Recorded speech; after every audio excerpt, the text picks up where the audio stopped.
Bonsoir à tous. Excellence, Monsieur le Président, la délégation de la Côte d'Ivoire que j'ai l'honneur de présider vous félicite pour votre nomination à la présidence de la conférence. Mesdames et Messieurs,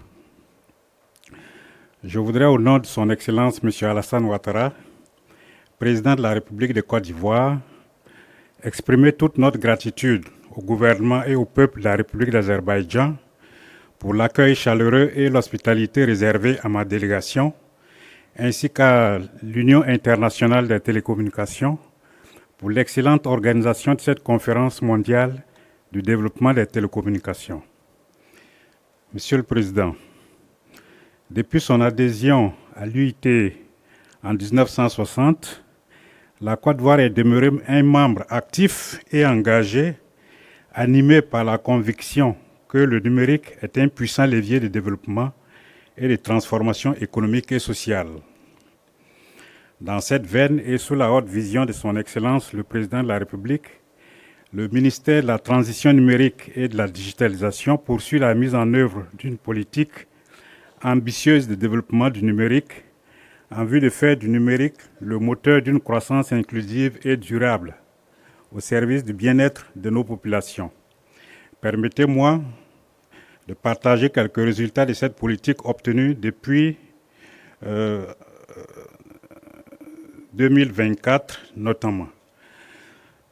La longueur du réseau national haut débit, backbone en fibre optique financé par le service universel, 5207 km. Longueur du réseau national total de fibre optique, 30 121 km. Plus de 45 millions de comptes actifs au réseau Mobile Money, soit un taux de pénétration d'environ 144%, un taux d'inclusion financière nette de 82%.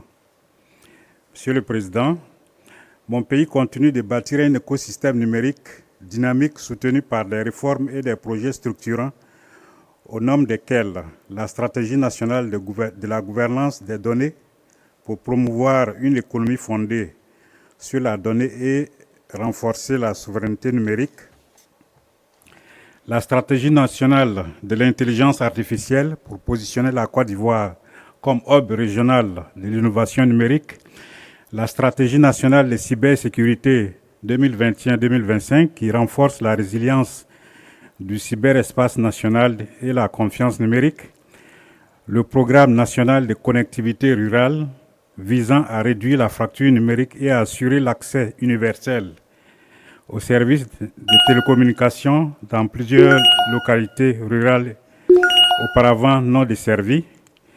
Ces projets traduisent bien la volonté du gouvernement de Côte d'Ivoire de mettre le numérique au centre de son programme de développement et d'inclure toutes les couches sociales dans la transformation digitale et d'en faire un facteur d'égalité, de chances, de cohésion et de développement territorial.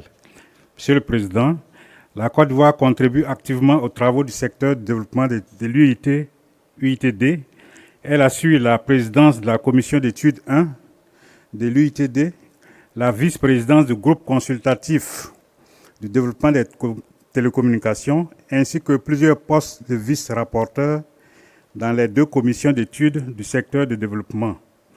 Mon pays assure également la vice-présidence du conseil consultatif du réseau des femmes de l'UITD, NAO, pour la région Afrique. Au-delà du secteur du développement, la Côte d'Ivoire est également vice-présidente du groupe d'experts du conseil de l'UIT sur le règlement des télécommunications internationales et contribue de manière significative aux travaux des autres secteurs. Cette implication multilatérale reflète notre vision de contribuer au développement d'un numérique global, interconnecté et régulé de manière harmonieuse. En raison de cette expérience et de cet engagement probant, j'ai l'honneur d'annoncer la candidature de la Côte d'Ivoire pour son retour au Conseil de l'UIT lors de la conférence des plénipotentiaires en 2026. Cette candidature traduit la volonté de la Côte d'Ivoire de poursuivre sa contribution à la gouvernance mondiale du numérique et d'œuvrer aux côtés de tous les États membres à l'instauration d'un environnement numérique plus sûr, plus accessible et plus équitable. La Côte d'Ivoire, par ma voix, compte sur votre soutien et votre confiance pour accompagner ces candidatures. Monsieur le Président, Mesdames et Messieurs, pour conclure, je voudrais exprimer ma forte conviction que les travaux de cette CMDT 25 traceront la voie d'un numérique responsable au service de tous les peuples et de toutes les nations du monde. Je vous remercie.